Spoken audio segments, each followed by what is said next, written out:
Alors ce soir, on va commencer notre thème. Je vais prendre 6 points. Ce soir, je ne vais pas forcément aller en profondeur.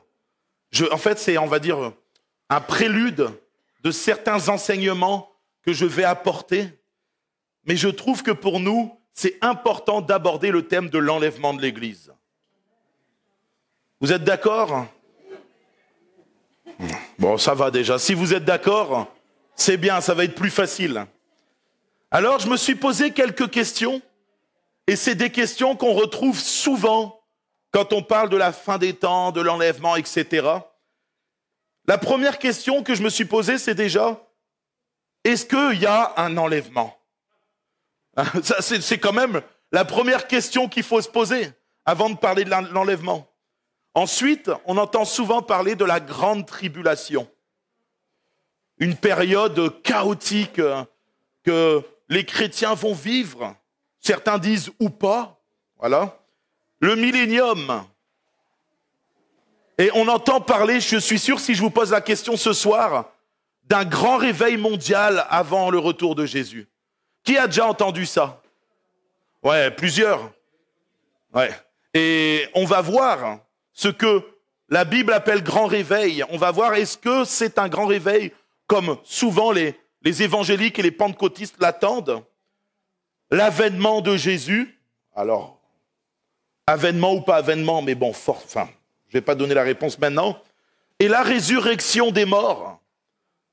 Y aura-t-il une résurrection des morts ou pas ? C'est des questions intéressantes pour parler de l'enlèvement de l'Église. Donc on va commencer directement donc par enlèvement ou pas enlèvement.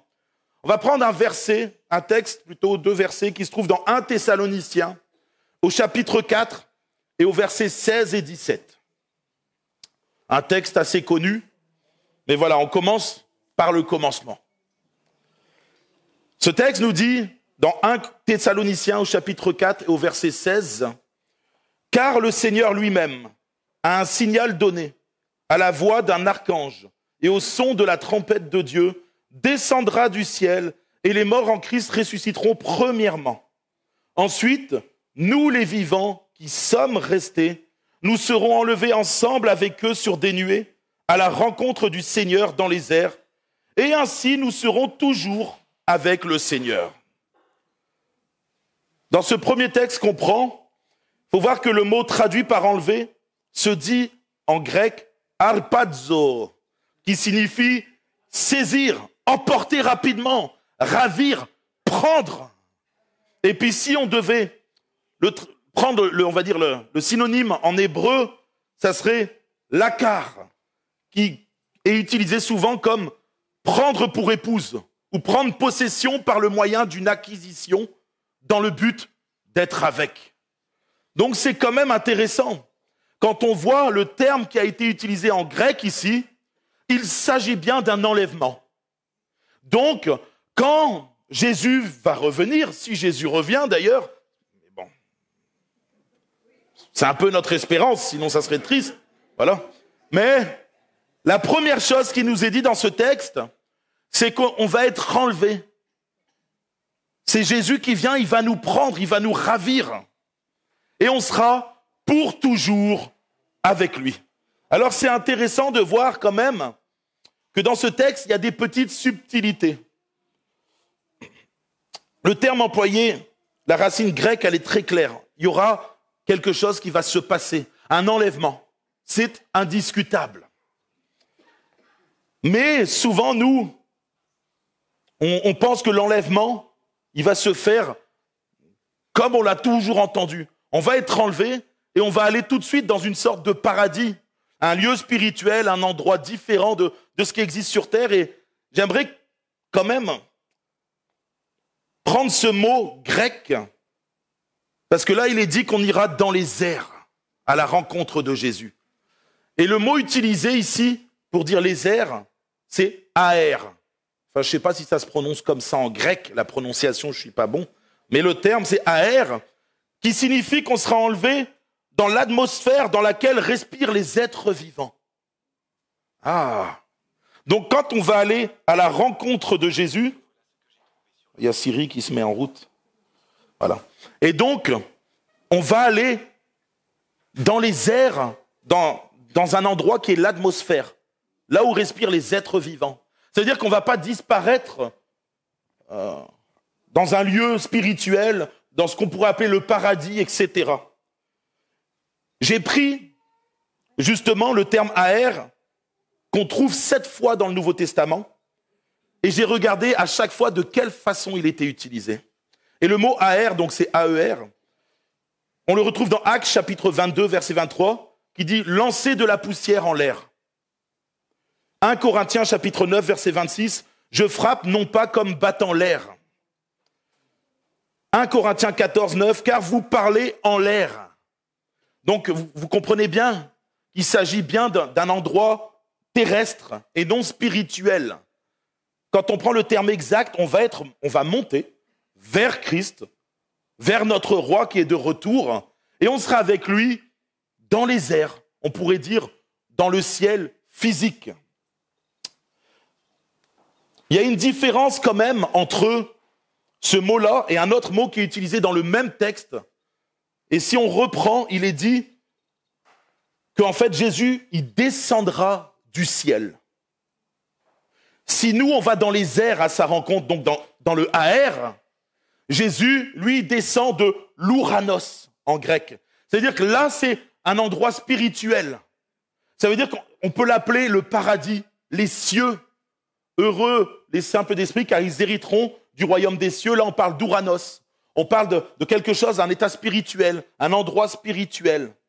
Tandis qu'aër, c'est différent.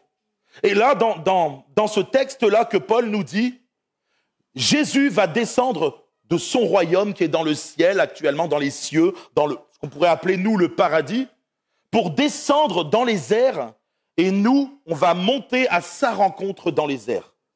Donc, il y aura bien un enlèvement, mais dans les airs. On va voir par la suite qu'est-ce qui va se passer. Parce que c'est important de prendre la Bible. Dans 1 Corinthiens chapitre 15, versets 51 à 52, « Voici, je vous dis un mystère, nous ne mourrons pas tous, mais tous nous serons changés. En un instant, en un clin d'œil à la dernière trompette, car la trompette sonnera et les morts ressusciteront incorruptibles, et nous serons changés. » Là, on voit bien que avant de monter dans les airs, il va se passer quelque chose. Je vais changer de corps. Les 30, 40 kilos que j'ai peut-être en surplus disparaîtront, je l'espère, pour laisser place à des tablettes de chocolat, à quelque chose de plus merveilleux, même si je suis une créature merveilleuse, la Bible dit, hein, et je le prends favorablement. Mais je ne sais pas comment sera ce corps incorruptible. Mais tout ça va se passer en un instant. C'est quand même exceptionnel de voir que lors de l'enlèvement, notre corps change instantanément et on monte dans les airs rejoindre Jésus. Guillaume avait parlé de ça une fois. Ce terme aussi, il était utilisé pour dire aller à la rencontre d'une personnalité pour l'accompagner quelque part. En fait, c'est pour accompagner quelqu'un qui a une mission. C'est-à-dire que l'enlèvement, comme nous on l'entend, on sera enlevé pour aller dans les airs, donc au contact de Jésus, pour l'accompagner dans sa mission future, celle pour laquelle il est revenu.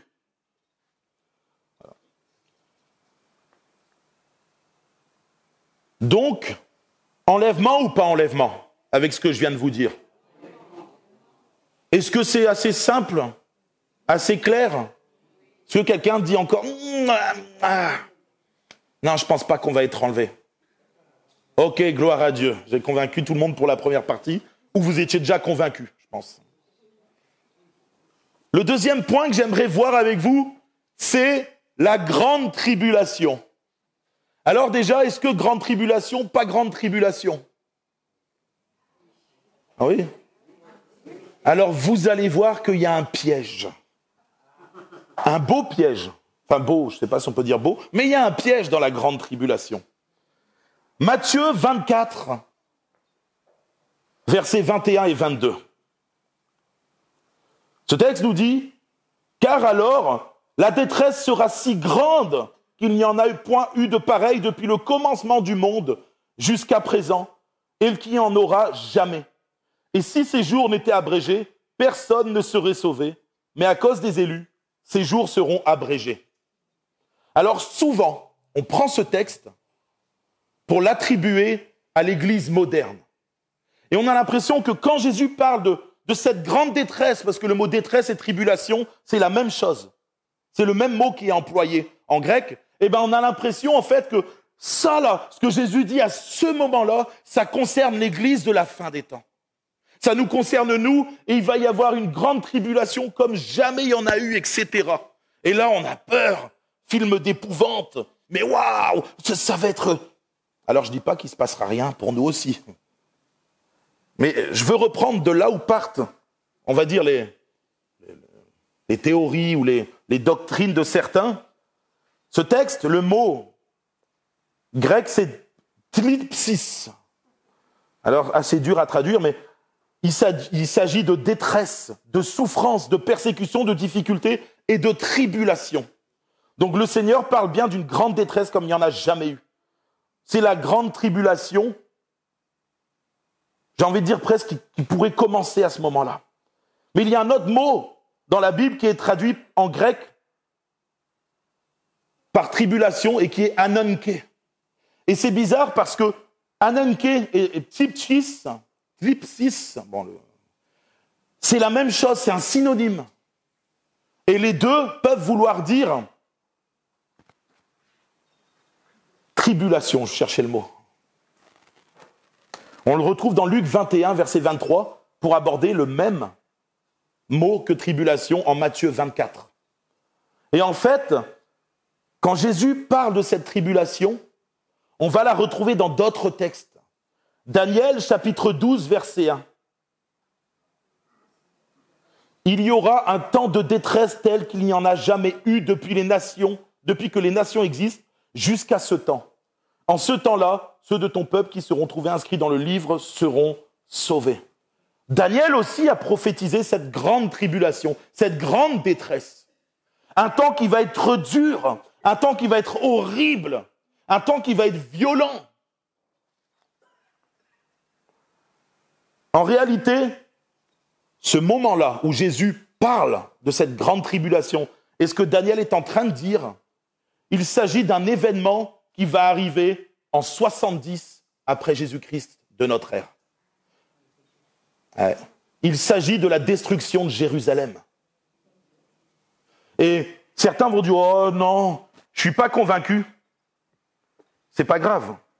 Mais Jésus dira, juste après ces quelques versets qu'il vient de décrire, « Je vous le dis en vérité, cette génération ne passera pas avant que tout cela arrive. »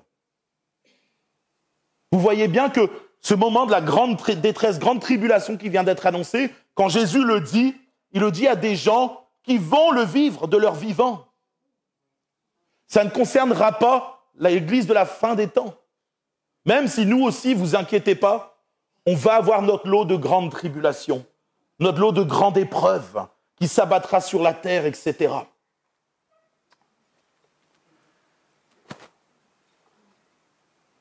En 70, Jérusalem a été détruite. Ça a été un temps horrible. Les Juifs là-bas se sont fait décimer. Ça a été un temps de grande tribulation. Certaines légendes disent que de toute la ville de Jérusalem, il est resté vivant qu'une femme et sa fille qui ont réussi à s'échapper de cette attaque de la ville de Jérusalem. Donc, à ce moment-là, c'est une grande tribulation.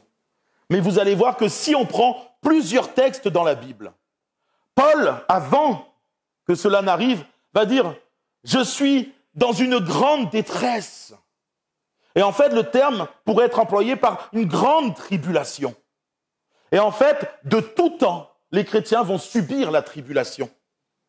Si je vous pose la question, est-ce qu'aujourd'hui en Afghanistan, les chrétiens ne subissent pas une grande tribulation? Ils sont massacrés. Les femmes, les quelques chrétiennes qu'il y avait du temps des Américains se sont fait tuer ou violer. Les enfants massacrés, etc. Les chrétiens se sont fait décimer. Le Pakistan, vous avez vu, quand les frères de Porte Ouverte ou de l'AEP sont passés, vous avez vu ce qu'ils nous disaient? Il y a 380 millions de chrétiens sur terre qui vivent la persécution, la tribulation, et certains vivent une grande tribulation. Ce n'est pas un mot qui est associé seulement à l'Église des derniers temps. Alors bien sûr, nous, on nous promet aussi certaines choses qui ne sont pas douces et pas glorieuses. Apocalypse 13, 5, 7, il fut donné à la bête d'avoir une bouche pour proférer des paroles arrogantes et des blasphèmes. Il lui fut donné de faire la guerre aux saints et de les vaincre. Nous allons, et nous sommes déjà dans le monde, pour beaucoup de chrétiens, persécutés. Nous, en France, pour le moment, à part des attaques isolées, on a vu que certains prêtres se sont fait tuer, certaines personnes ont subi à cause de la foi chrétienne. Mais aujourd'hui, on ne peut pas dire encore en France que les chrétiens sont persécutés. En tout cas, physiquement. Peut-être que moralement, on commence à voir que c'est compliqué. Parce que dans les écoles, il y a des programmes contre nature. Enfin, on ne va pas refaire la liste de toutes ces choses-là. Mais on sent qu'un vent est en train de tourner. On sent que quelque chose est en train d'arriver. Mais en tout cas, aujourd'hui, on peut aller dans la rue, chanter des chants chrétiens en mouvement. Voilà. On peut prêcher l'évangile dans la rue en mouvement. La loi dit que si tu es statique et tu te permets de mettre un petit truc, là, c'est pas bon. Mais pour l'instant, nous ne vivons pas de persécution en France. En tout cas, pas la persécution dont la Bible parle, avec un aspect physique. Donc nous allons subir. Ça, c'est sûr. Nous allons subir des choses. La Bible nous en parle. On nous fera la guerre. C'est des choses qui vont arriver. En tout cas, dans ce que nous, on a appelé l'époque de la grande tribulation, l'époque de la fin des temps. Même si vous venez de voir que le mot grande tribulation a été donné dès le début de l'Église. Le millénium. Millénium ou pas millénium? À votre avis? Roland, je pose la question à Roland. Millénium ou pas? Yes. Alléluia. On est souvent assez raccord. Voilà. Je ne peux pas dire tout le temps, je ne connais pas tout ce qu'ils pensent. Mais en tout cas, on est raccord. Souvent. Donc, tout le monde pense qu'il y aura le millénium. Le millénium qui est une période de 1000 ans où le Christ, le Seigneur, le roi des rois, régnera en maître avec tous les saints et les ressuscités. Apocalypse chapitre 20, versets 1 à 3. Puis je vis descendre du ciel un ange qui avait la clé de l'abîme et une grande chaîne dans sa main. Il saisit le dragon, le serpent ancien, qui est le diable et Satan, et il le lia pour 1000 ans. Il le jeta dans l'abîme, ferma et scella l'entrée au-dessus de lui, afin qu'il ne séduise plus les nations, jusqu'à ce que les 1000 ans fussent accomplis. Après cela, il faut qu'il soit délié pour un peu de temps. Apocalypse 20, toujours un peu plus loin, versets 6 et 7. Heureux et saints ceux qui ont part à la première résurrection. La seconde mort n'a point de pouvoir sur eux, mais ils seront sacrificateurs de Dieu et de Christ. Et ils régneront avec lui pendant 1000 ans. Quand les 1000 ans seront accomplis, Satan sera relâché de sa prison. Il est clair qu'il y a une période de 1000 ans.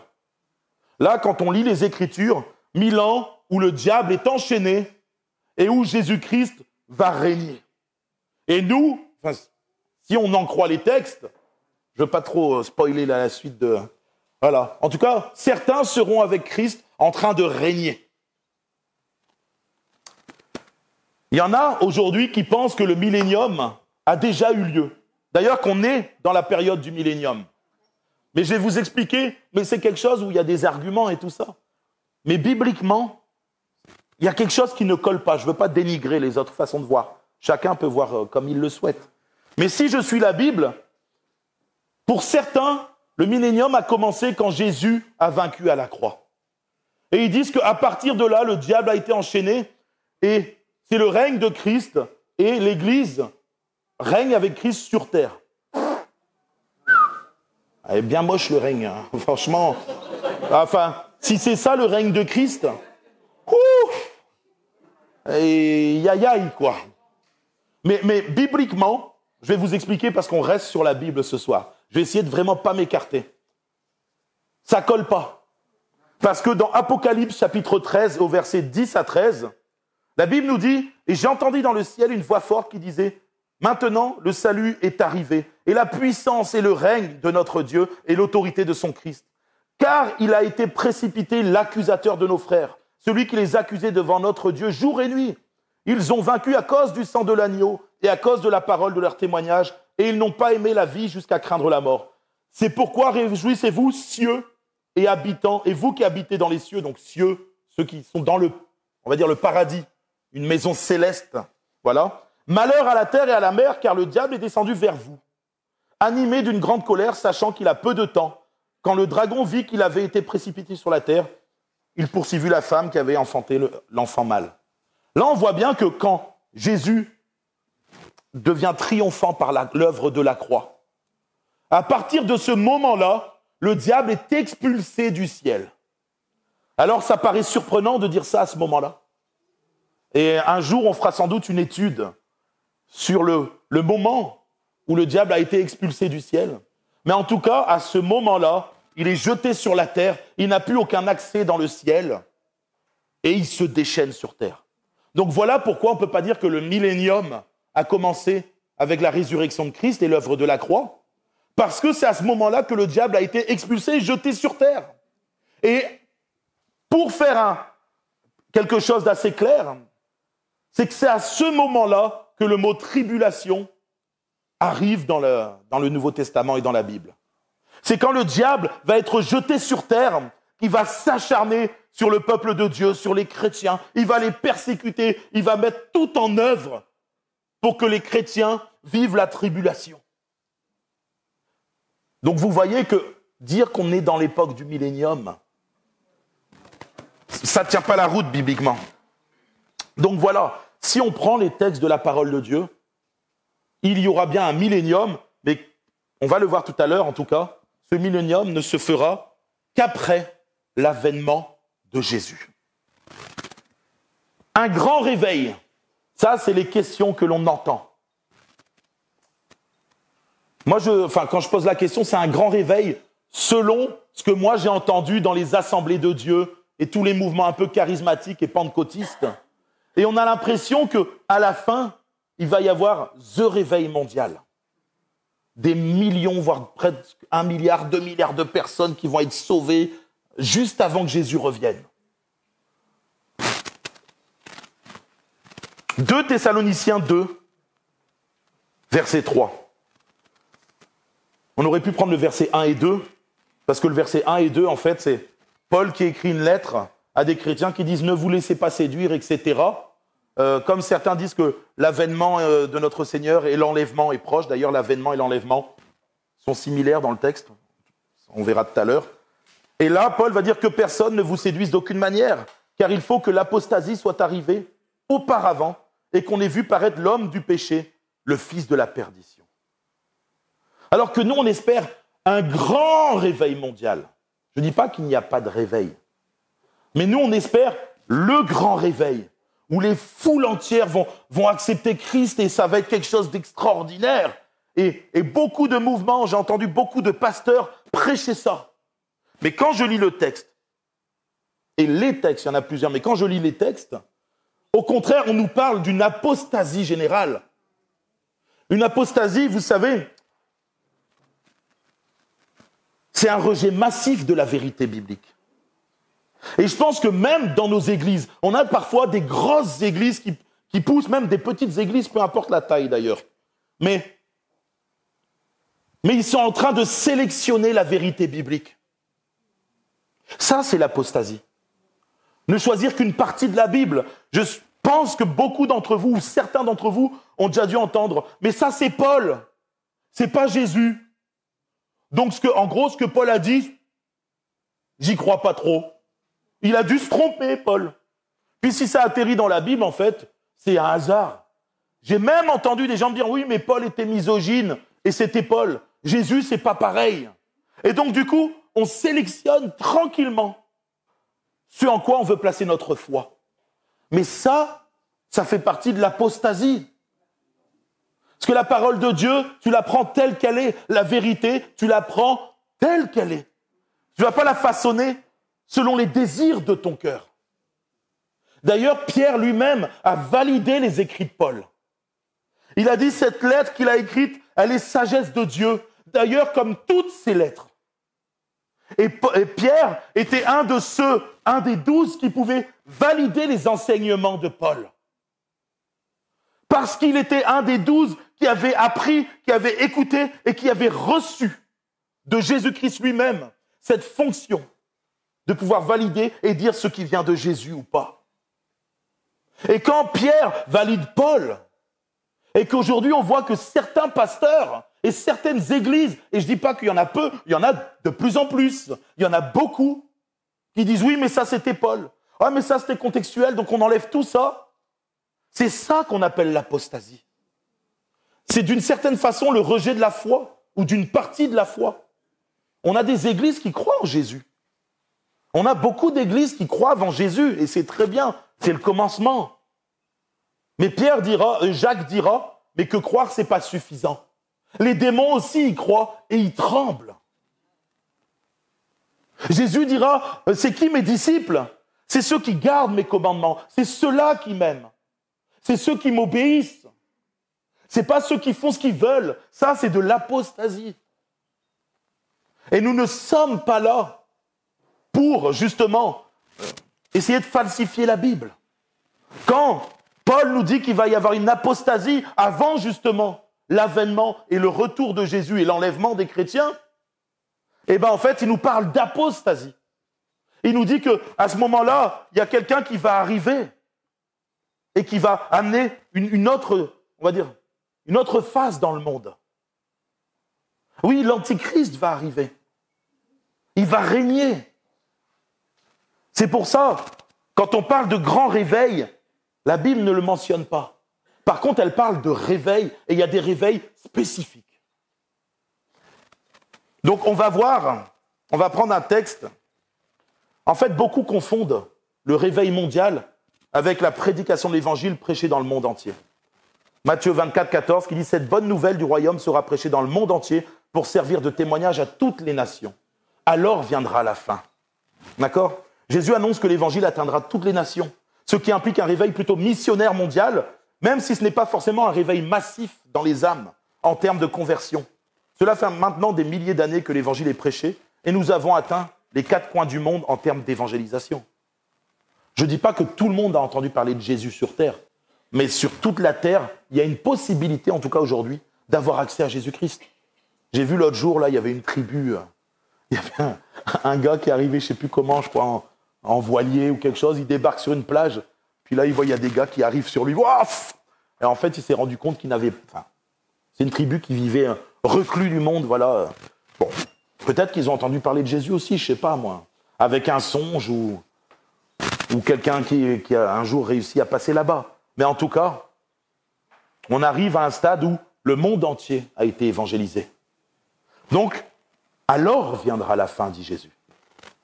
Nous sommes dans une période d'apostasie, ma sœur, exactement, mais une période où la fin arrive. Et on sent que la fin arrive. Si on suit la parole de Dieu, oui, cette apostasie, elle est présente sur terre, ça c'est normal. Mais dans nos églises, elle y est arrivée. Ça fait maintenant plusieurs années que toutes sortes de choses arrivent. Il y a toujours eu un peu d'apostasie, il y a toujours eu certaines choses qui n'allaient pas dans les églises. Mais là, c'est devenu général.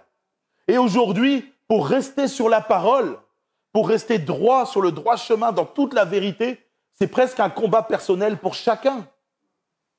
Et on doit lutter avec tout ce que l'on entend, avec les propositions de prédication qu'on nous donne.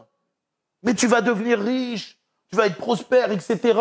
Et des églises vont prêcher la prospérité, d'autres vont prêcher telle et telle chose. Et ça va partir dans tous les sens. Que personne ne vous séduise. Jésus dira, afin de séduire le plus grand nombre de chrétiens, de saints, d'élus, s'ils le peuvent. C'est ça la fin.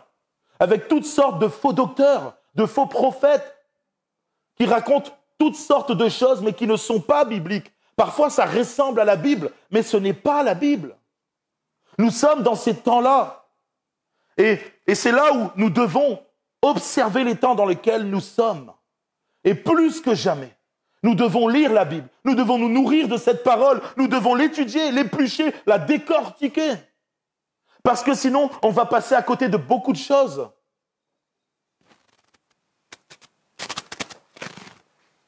La Bible parle quand même de 2 réveils à la fin. Matthieu, chapitre 25, versets 6 à 8. Au milieu de la nuit, on cria, « Voici l'époux, allez à sa rencontre !» Alors toutes ces vierges se réveillèrent et préparèrent leurs lampes. Les folles dirent aux sages, « Donnez-nous de votre huile, car nos lampes s'éteignent. » Vous connaissez la parabole des 10 vierges. 5 sages, 5 folles. Oui, il y a un réveil. Mais à ce moment-là de l'histoire, c'est déjà trop tard. Quand Jésus nous donne cette parabole, c'est pour qu'elle soit prêchée, qu'elle soit enseignée aux foules, aux églises premièrement, parce que c'est un réveil dans l'église. Vous savez, ce n'est pas un réveil dans le monde. Les vierges, c'est qui? C'est l'église ou les gens dehors de l'église? Vous êtes d'accord avec ça? Je me tourne vers Roland. Rollins? Ok, alléluia. Le premier réveil, enfin, un des 2 réveils de la fin des temps concerne l'église. Et ce soir, c'est ça que j'ai envie de voir avec vous. Je reviendrai après là-dessus. C'est important. Mais il faut comprendre que le réveil doit être au sein de l'église. C'est un réveil spirituel, un réveil des consciences dans l'église, parce que l'église de Jésus-Christ s'est endormie. Pourquoi? Nous sommes dans un temps de ténèbres. Il n'y a qu'à regarder partout autour, c'est un temps de ténèbres. Jésus dira à un moment, on ne pourra plus travailler parce que la nuit arrive, elle vient. Et là, plus personne ne pourra travailler. On sent qu'on est dans les prémices de ce temps-là. Parce qu'aujourd'hui, quand tu veux prendre parti pour la vérité, dans des conflits qu'il y a sur Terre, tu dis, ben non, ça, tu te fais incendier. C'est à peine si aujourd'hui tu as le droit d'exprimer ton opinion sur certains sujets. Et on sent qu'on est dans les prémices de la nuit vient et plus personne pourra travailler. Mais nous sommes dans un temps où il faut que l'Église de Jésus se réveille maintenant. Il faut prendre conscience que Jésus va bientôt venir. Et quand il viendra, seras-tu prêt? Et quand tu viendras, feras-tu partie des sages? Ou alors tu seras laissé pour compte et tu n'auras plus que les yeux pour pleurer? C'est un temps où l'Église doit se réveiller. Elle doit prendre conscience que c'est urgent. Jésus revient bientôt. Et si vous ne prenez pas conscience ce soir que Jésus va revenir, et vous allez voir pourquoi, mais il va revenir comme roi pour juger les nations. Si tu ne prends pas conscience de ça, si tu ne prends pas conscience de ce qui va arriver, ça peut être grave. C'est ton éternité qui peut être en jeu. Et ça, c'est pas possible. Plutôt que d'avoir toutes sortes de programmes alléchants dans les églises modernes, où on met un bon concert chaque dimanche, où on met des prédications, ça devient des shows. Vous voyez, les shows, tu vois, c'est super stylé, le pasteur, il est bien, et puis la façon de, c'est super. Et en fait, on est rentré dans un show, dans un spectacle tous les dimanches, où l'église, où les pasteurs, c'est le rôle des pasteurs, ne prêchent même plus sur la repentance, la sanctification, et toutes ces choses qui sont tellement importantes pour le salut. Il faut que l'Église revienne à la parole. Il faut que les pasteurs, et je me mets dedans, attention, je ne suis pas en train de pointer qui que ce soit du doigt. Moi aussi, je dois faire attention. Moi aussi, je dois faire très attention à ce que je vous dis. Parce que si je vous j'amuse la galerie, en fait, je deviens un clown, ben quand je vais arriver devant Dieu, il va me dire, mais écoute, je t'avais demandé d'être un pasteur, mais tu es devenu un clown. Donc, ça ne va pas marcher pour toi. Quand certains pasteurs auront fait un show et auront juste servi, vous savez, de bonnes petites choses aux chrétiens, ce qui plaît à leur cœur, ce qui fait du bien. Ah, vous êtes merveilleux. Oh, il est trop bien ce pasteur. Je me sens bien quand je vais dans son église. Je ressors, je suis boosté. Je suis merveilleux, je suis le meilleur. Plus, je suis parfait. Et puis, c'est pas vrai. On n'est pas parfait. Alors oui, on est merveilleux dans le sens où on est des créatures merveilleuses. Mais on est des créatures qui doivent se repentir, qui doivent se sanctifier, qui doivent chercher la face de Dieu. On l'a entendu dimanche, marcher sur les traces de Jésus. Nous ne pouvons pas passer à côté de ça. Vous savez, quand Jésus fait référence à ces 10 vierges folles et sages, pour les Juifs de l'époque, ça veut dire vraiment quelque chose. La lampe qui brille fait référence à la recherche du Hametz, ou du Hametz, pour être un peu plus... Ça vous dit quelque chose, le Hametz? Oh, bien mon frère. Oh, oh, oh, oh. Alléluia. On a quelqu'un qui connaît. Ils sont à la recherche du levain. Et puis il y a un moment en Israël, pendant la fête de la Pessa, qui dure 7 jours en fait, juste avant, ils vont cacher 10 morceaux de pain dans leur maison. Qui a déjà entendu parler de ça? Jen, bon, ma femme, oui. Voilà. En fait, tous les habitants de la maison vont venir cacher 10 morceaux de pain. Ou peut-être que des fois, c'est le père qui cache, etc. Peu importe qui l'a fait. Mais ils doivent chercher les 10 morceaux de pain parfaitement. Et la recherche, elle ne pourra s'arrêter que quand les 10 morceaux auront été retrouvés. C'est-à-dire qu'ils ont cherché partout pour chercher s'il n'y avait pas un peu de levain, un gâteau avec du levain ou du pain avec du levain qui traînait chez eux. Parce que, normalement, quand tu as du levain chez toi, tu es retranché du peuple d'Israël. Mon frère et ma sœur, est-ce qu'il y a du levain dans ton cœur? Est-ce qu'il y a du levain dans ta vie? Parce que c'est ça que veut dire aussi cette parabole. Qu'est-ce qu'il y a dans ton cœur? Parce que vous savez, cette recherche de pain, cette recherche de levain, de hametz, elle se faisait avec des lampes à huile. J'ai juste oublié de préciser ça, ce qui est très important pour la parabole. Donc les Juifs savaient de quoi Jésus parlait. Quand ils donnent cette parabole, ils savent qu'il parle du levain des cœurs. Et que 5 ont vécu leur vie de façon folle, sans se faire attention au discours qui leur disait de revenir au Seigneur, de chercher la face de Dieu, de se repentir de leurs péchés. Et les 5 autres, elles l'ont mis en pratique.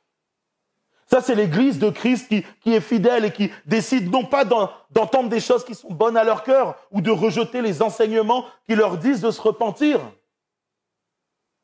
Ça, c'est l'Église qui accepte la parole de Dieu avec empressement. Et le Saint-Esprit vient faire un travail dans les cœurs. Et quand Jésus va revenir, il n'y aura plus de hametz dans nos vies. Parce qu'on se rapproche de Christ. On l'aura laissé travailler dans nos cœurs et on partira avec lui. Il vient prendre. Il vient nous chercher. Le hametz, ça peut représenter l'orgueil et l'ego. Vous savez, ça gonfle avec le levain. Tu gonfles là. Un peu d'orgueil, moi. Je suis un boss. Je suis meilleur que les autres et je connais mieux. Vous voyez, tu mets une super cape sur les épaules et t'es meilleur. Là, Jésus il va arriver avec une aiguille, il va te piquer, tu vas exploser. Tu vas être percé comme un ballon de baudruche. Pas d'orgueil. Ça nous parle aussi du péché ou de l'impureté spirituelle. Ça peut nous parler aussi, enfin à cette époque, ça parlait de l'attachement à l'Égypte. Vous savez, quand ils sont sortis de l'Égypte, passaient leur temps à dire « Ah, mais avant, j'étais bien avant, moi je mangeais, avant j'avais ci. » Ils se faisaient fouetter, ils étaient malmenés, c'était des esclaves. Ils passaient leur temps à regarder en arrière. C'est ça qui a laissé une grande partie du peuple d'Israël dans le désert. 2 Pierre 1, 19. Et nous tenons pour d'autant plus certaine la parole prophétique à laquelle vous faites bien de prêter attention, comme une lampe qui brille dans un lieu obscur jusqu'à ce que le jour vienne apparaître et que l'étoile du matin se lève dans nos cœurs. Alléluia. Ce jour où Jésus reviendra, ça va être un jour merveilleux, un jour glorieux. Le deuxième réveil, j'avais 2 textes, mais je vais en lire qu'un, je regarde l'heure un petit peu quand même. Il s'agit d'un réveil au niveau du peuple juif. Et oui, le réveil à l'intérieur de l'Église, mais il y a le réveil aussi du peuple juif. Il y a 2 textes, je vais vous citer le premier, je ne le lirai pas forcément, mais c'est avec les eaux desséchées, vous connaissez, qui reprennent vie, etc. Après l'Esprit arrive. Et le deuxième texte, c'est Zacharie 12, versets 8 à 14. En ce jour-là, l'Éternel protégera les habitants de Jérusalem. Et le faible parmi eux sera dans ce jour comme David. La maison de David sera comme Dieu, comme l'ange de l'Éternel devant eux. En ce jour-là, je m'efforcerai de détruire toutes les nations qui viendront contre Jérusalem. On y arrive. Ça peut être dans 5-10 ans, mais sentez l'odeur qui est en train de se passer actuellement. Que ça soit dans les médias, dans les journaux, les gouvernements sur terre et même les peuples. Tout le monde commence à se retourner contre le peuple juif. On y arrive dans ces temps-là. Je ne vous dis pas que c'est demain, mais on y arrive. Alors je répandrai sur la maison de David et sur les habitants de Jérusalem un esprit de grâce et de supplication. Et ils tourneront les regards vers moi, celui qu'ils ont percé. Ils pleureront sur lui comme on pleure sur un fils unique. Ils pleureront amèrement sur lui comme on pleure sur un premier-né. En ce jour-là, le deuil sera grand à Jérusalem, comme le deuil d'Adab-Driman dans la vallée de Méguidon. Le pays sera dans le deuil, chaque famille séparément. La famille de la maison de David séparément et les femmes à part. La famille de la maison de Nathan séparément et les femmes à part. La famille de la maison de Lévi séparément et les femmes à part. La famille de Chiméi séparément et les femmes à part. Toutes les autres familles, chaque famille séparément et les femmes à part. Alléluia. Ce moment glorieux où Israël va reconnaître Jésus comme le Messie. Vous savez, j'ai des personnes, récemment des pasteurs qui ont été en Israël, puis il y en a d'autres qui sont là-bas, et ils expliquent qu'il est en train d'y avoir comme un réveil dans le peuple juif. Il y a des dizaines de milliers de chrétiens en Israël et ça ne fait qu'augmenter. Amen. Vous êtes heureux d'entendre ça? Alléluia. Paul le dira, qu'Israël finira par se convertir. Juste avant l'avènement du roi. Juste avant. C'est assez surprenant ce qui est en train de se passer aujourd'hui. Si on le met en parallèle avec ce que la Bible nous enseigne sur l'avènement du roi. Alors, avènement du Seigneur, je pense qu'on est tous d'accord. On a parlé de l'enlèvement tout à l'heure, mais là on va parler de l'avènement. L'enlèvement, c'est l'enlèvement de l'Église qui va vers le Seigneur, mais l'avènement, c'est le retour de Jésus en gloire, triomphant. Le vainqueur revient pour juger les nations. Avènement ou pas avènement? Alléluia. Sinon, on n'espère en rien du tout. Enfin, moi, mon espérance, c'est que Jésus revienne, il me prenne avec lui, et il m'emmène avec lui partout où il ira. Partout. S'il va dans son jardin, je vais avec lui. Alléluia. Il n'y a pas de souci. Acte 1, verset 11. Ce Jésus qui a été élevé au milieu de vous, au ciel du milieu de vous, reviendra de la même manière que vous l'avez vu aller au ciel. Donc il va revenir de la même façon dont il est parti d'ailleurs. Matthieu 24, versets 30 et 31. Alors le signe du Fils de l'homme paraîtra dans le ciel. Toutes les tribus de la terre se lamenteront. Et elles verront le Fils de l'homme venant sur les nuées du ciel avec une puissance et une grande gloire. Il enverra ses anges avec la trompette retentissante et ils rassembleront ses élus des 4 vents. Merci mon frère. Depuis une extrémité des cieux jusqu'à l'autre. Amen. Donc, Jésus va revenir en gloire. Le roi triomphant. Tout le monde va le voir. Je fais exprès de bien préciser ce détail. Tout le monde va le voir. Tous les peuples se lamenteront. Tous les peuples de la terre. Ils vont se lamenter quand Jésus va revenir et il va aller faire chercher les élus. Ceux qui sont encore restés vivants, comme nous. Mais tout à l'heure, dans le texte qu'on disait, les morts ressuscitent avant aussi. C'est dans le même temps. 1 Thessaloniciens, chapitre 5, verset 2. Car vous savez bien vous-même que le jour du Seigneur viendra comme un voleur dans la nuit. Le Seigneur va revenir comme un voleur dans la nuit pour nous ravir. Vous vous rappelez l'expression de tout à l'heure? Il vient nous prendre, il vient nous ravir. C'est le mot utilisé pour l'enlèvement. Parousia, c'est le retour visible et glorieux de Jésus-Christ. Le Seigneur va revenir en gloire. Et croyez-moi, je ne pense pas qu'on en ait encore pour 50 ou 60 ans. Vu comment les choses évoluent, la vitesse où ça évolue, ou alors on va prendre cher. Il y a cette possibilité aussi, qui m'enchante un peu moins.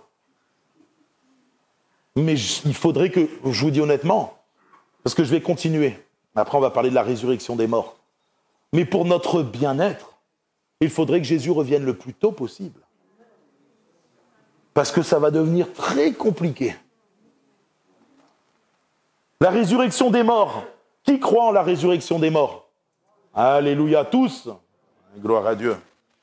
Dans Daniel, chapitre 12, au verset 2, Daniel va dire « Plusieurs de ceux qui dorment dans la poussière de la terre se réveilleront, les uns pour la vie éternelle et les autres pour l'opprobre, pour la honte éternelle. » C'est la première fois dans la Bible que clairement, on nous montre qu'il y a une résurrection.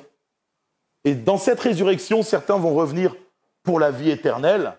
Alléluia, c'est l'église de Bois-Lève. Voilà. Alléluia, c'est l'église de Bois-Lève, je le redis. Alléluia. On va tous être sauvés, tous ensemble. Puis le dernier, on se tiendra tous par la main en montant comme ça. Toi, viens avec moi. Mais on le fait sur terre justement pour pouvoir aller ensemble. Et dans l'autre cas, pour l'enfer. Jean chapitre 5, versets 28 et 29. L'heure vient où tous ceux qui sont dans les sépulcres entendront sa voix et ils sortiront. Ceux qui auront fait le bien ressusciteront pour la vie, mais ceux qui auront fait le mal ressusciteront pour le jugement. Là, on vient mettre la moralité en plus. Donc, il y aura bien une résurrection. Mais là, on vient dire, en gros, si tu as fait le mal, tu vas aller en enfer. Si tu as fait le bien, tu vas être sauvé. Bien sûr, c'est accepter Jésus-Christ qui sauve. Ce n'est pas les bonnes œuvres, les bonnes actions. Quand Jean dit ça dans le texte, c'est vraiment pour expliquer que, oui, il va y avoir une résurrection pour ceux qui ont placé leur foi en Jésus-Christ. Ceux qui marchent sur les traces de Jésus. Et en Apocalypse chapitre 20, versets 4 à 6, ils revinrent à la vie et ils régnèrent avec Christ pendant 1000 ans. Heureux et saints ceux qui ont part à la première résurrection. La seconde mort n'a pas de pouvoir sur eux. Je pense que les choses sont suffisamment claires pour pouvoir parler d'une résurrection. Voilà, les textes de la parole de Dieu sont vraiment, je trouve, très clairs et très simples. En tout cas, ce qu'on vient de voir ce soir. Après, on pourra faire des études approfondies, mais on ne peut pas le faire en un soir. Là, je veux juste effleurer et vous montrer que l'enlèvement aura bien lieu. Alors, Marc, est-ce que tu peux faire comme tu fais d'habitude le mardi soir, là, mettre, tu sais, quand il y a des sujets de prière?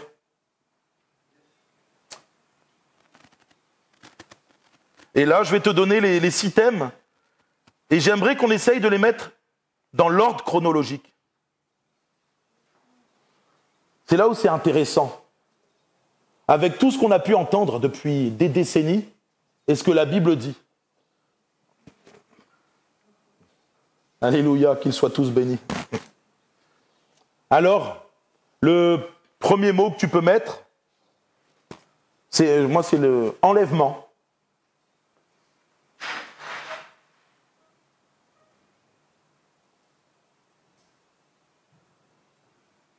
Tu me dis quand tu l'as mis? C'est bon? Ah ouais, trop rapide, moi je vois pas là-bas. Ensuite, grande tribulation.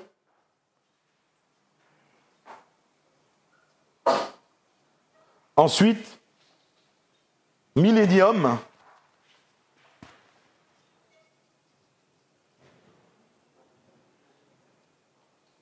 On va mettre réveil.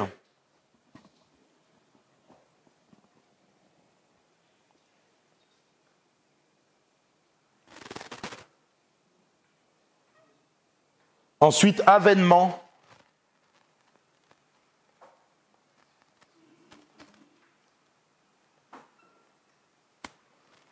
Et on va mettre la résurrection des morts. Et là, on va voir dans quel ordre metteriez-vous Tout ça. On attend juste la résurrection des morts, et puis ça sera bon comme ça. Ok. Voilà. Alors, à votre avis, dans ces 6, lequel on peut mettre en premier? J'entends le réveil. Qui pense le réveil? Ok. J'ai entendu la grande tribulation. Qui parle? Alors, la grande tribulation en premier. Parce que comme on l'a vu, la grande tribulation a commencé il y a déjà plus de 2000 ans. Sauf que nous, on s'est focalisé sur la grande tribulation de la fin des temps. Ce qu'on appelle l'épreuve, la grande épreuve. Ça fait partie de la grande tribulation. Mais la grande tribulation existe depuis déjà 2000 ans. Relisez les lettres de Paul. Cherchez les mots anakan et liptisis, ou je ne sais plus comment ça se dit, et vous verrez que la tribulation est liée depuis longtemps. Donc le premier, c'est la grande tribulation. Ensuite, vous mettez quoi? Le réveil.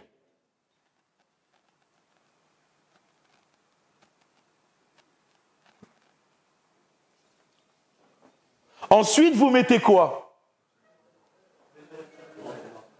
La résurrection des morts? L'enlèvement?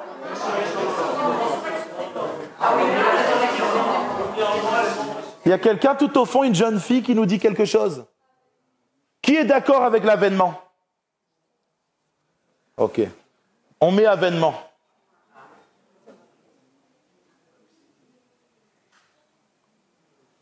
En 3. Vous allez voir, ça paraît bizarre. Hein? Ensuite, l'avènement produit quoi, du coup? La résurrection des morts et l'enlèvement ensuite. Ok? C'est en même temps, mais vous allez voir après, on va voir. Donc voilà. Donc là, on met résurrection des morts en 4, enlèvement 5 et le millénium en dernier. Et là, vous allez dire, mais ce jeune frère, il est fou. On n'a jamais entendu ça. Mais qu'est-ce qu'il nous raconte? Parce que nous, on a entendu dans notre théologie qu'on ne subirait pas les grandes tribulations. On l'a entendu souvent. Ok. J'ai presque envie de faire une série les mardis pour vous expliquer d'où vient la grande tribulation. Qu'on ne subira pas les grandes tribulations ou la grande épreuve sur le monde, etc. On va prendre un texte, tout simplement, dans Apocalypse, au chapitre 20 et au verset 1 à 6.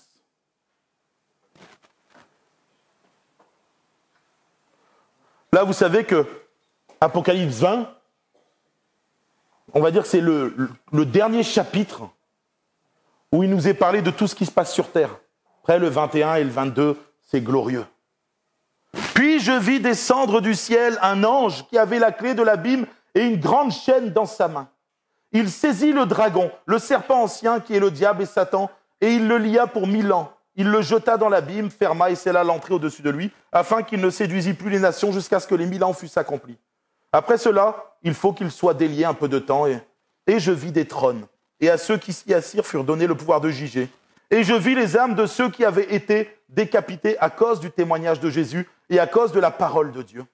Et de ceux qui n'avaient pas adoré la bête, ni son image, et qui n'avaient pas reçu la marque sur leur front et sur leurs mains. Ils revinrent à la vie. Et ils régnèrent avec Christ pendant 1000 ans. Les autres morts ne revinrent point à la vie jusqu'à ce que les 1000 ans fussent accomplis. C'est la première résurrection. Ouh, qu'est-ce que ça veut dire? Heureux et saints, ceux qui ont part à la première résurrection. La seconde mort n'a point de pouvoir sur eux, mais ils seront sacrificateurs de Dieu et de Christ, et ils régneront avec lui pendant 1000 ans. C'est la première résurrection. Mais qu'est-ce qui se passe à la première résurrection? Juste après, il y a quoi? L'enlèvement de l'Église. Donc, l'enlèvement de l'Église, il arrive tout à la fin de l'histoire. Là, je vous ai pris la Bible, sans rien changer, sans transformer. Parce que il n'y a que 2 résurrections, il faut comprendre ça. La première résurrection, c'est celles qui ont marché avec Christ. Il est expliqué dans le texte. Ceux qui se sont fait décapiter, qui sont morts pour le nom de Christ, ou qui sont morts pour la parole de Dieu parce qu'ils voulaient rester fidèles. Et puis c'est ceux qui ont rejeté la marque de la bête et tout ce qui était sale, qui sont restés fidèles à Jésus-Christ. C'est tous ceux-là qui sont ressuscités. C'est-à-dire tous ceux de tous les temps qui étaient saints, qui marchaient avec Dieu, dont leur nom était écrit dans le livre de vie. Quand ceux-là y ressuscitent, hop, l'Église, elle monte. Vous comprenez ce que ça veut dire? Ça veut dire que nous allons voir tous les événements qui vont arriver. Nous allons voir l'Antichrist. Nous risquons de voir les 2 témoins, la période avec les 7 années, enfin tout ce qui est expliqué à la fin. Et oui, mes frères et mes sœurs, où est-ce que vous voyez qu'on sera enlevé avant la grande tribulation ou avant la grande épreuve, avant toutes ces choses-là? Alors il y a des choses qui ne nous affecteront pas. Oui, il y a des choses. Quand la colère de Dieu par moment va éclater sur la terre, elle ne nous touchera pas. La Bible dit que nous, on aura comme une marque sur le front, quelque chose de spirituel, une marque de Dieu, qui fait que quand la colère de Dieu va s'abattre sur terre, nous, les chrétiens, ça ne nous touchera pas. Mais par contre, tous ceux qui auront eu le chiffre de la bête, etc., ceux-là, qui auront accepté tout ça, eux, ils auront part à la 2e résurrection. En fait, ils auront part à ceux qui vont arriver devant Dieu, qui vont être jugés pour être jetés dans ce qu'on appelle l'enfer, le feu de la géhenne, etc. Mes frères et mes sœurs, ce soir, je l'ai condensé. Je l'ai ultra condensé. Mais je veux vous faire comprendre que cette théologie de l'enlèvement de l'Église avant tout ce qui va arriver est très dangereuse. Elle existe depuis 1830, validée depuis 1830.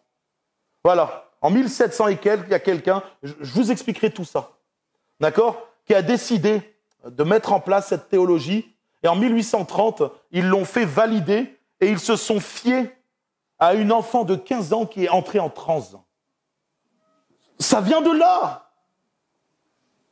Je ne vous dis pas que y a plein de choses qui sont vraies, mais dans l'ordre qui a été donné, ce n'est pas biblique. L'enlèvement se fait tout à la fin, après la résurrection des morts. On l'a lu tout à l'heure. Vous voulez que je vous le relise? Car le Seigneur lui-même a un signal donné à la voix d'un archange et au son de la trompette de Dieu descendra du ciel et les morts en Christ ressusciteront premièrement. Alors moi, je me suis dit peut-être que premièrement, c'est mal traduit.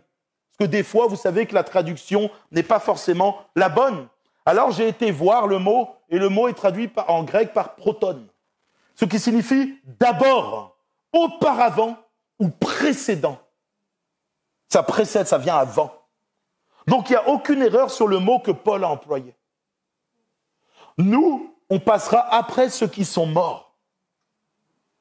Ils ressusciteront premièrement, et nous ensuite, on sera élevés avec notre corps glorifié à la rencontre. En fait, on ira en même temps. C'est ce que Jésus dit dans Matthieu 24. Voilà, on ira tous ensemble, hop, vers lui. Ça sera en même temps. Donc en fait, il n'y a bibliquement aucune hésitation à avoir. Le terme est clair. Quand ils disent que ce sera le retour en gloire de Jésus, le terme c'est « il se fera voir, il se fera connaître et il brillera aux yeux de tous les peuples ». Quand il revient, il revient. Il n'y a pas un deuxième passage avec 2 chances et peut-être une 3e si on a encore plus de chances. Ça n'existe pas. Quand on regarde toutes les paraboles, il n'y a jamais, les portes sont fermées et puis après c'est bon. La Bible dit, vous serez jetés dans le royaume du dehors, où il y aura des pleurs et des grincements de dents. Si ce soir je fais des études, c'est pas juste pour vous en mettre plein la vue ou pour vous donner juste de la connaissance. C'est pour vous faire comprendre que l'Église doit se préparer. L'Église, plus que jamais, doit se préparer au retour de son Sauveur, mais de son Roi également. Parce qu'il reviendra les deux en même temps. Parce qu'il viendra, oui, en tant que Roi, juger les peuples, mais il viendra en tant que Sauveur aussi, sauver son peuple. Et ce soir, j'aimerais qu'on prenne quelques minutes et qu'on puisse prier, se placer devant Dieu. 2 sujets de prière. Seigneur, réveille ton Église. Seigneur, sanctifie ton Église. Apocalypse 22, 11. Que celui qui est injuste soit encore injuste, que celui qui se souille encore, mais que le juste pratique encore la justice, et que celui qui est saint se sanctifie encore. Premier sujet de prière là, Seigneur, viens sanctifier notre Église. On veut qu'à ton retour, tout le monde soit trouvé prêt, qu'il ne manque personne, aucun des enfants, des frères, des sœurs, aucun membre de notre Église ne doit manquer au retour du Seigneur. Et on va prendre un temps pour prier. Et ensuite, dans un second temps, on priera pour le peuple d'Israël. Parce qu'ils vont commencer à subir, ça va commencer à chauffer autour d'eux. Mais priez pour que le Seigneur se révèle à leur cœur avec puissance. Vous êtes d'accord avec ces 2 sujets? Alléluia. Ah, Seigneur.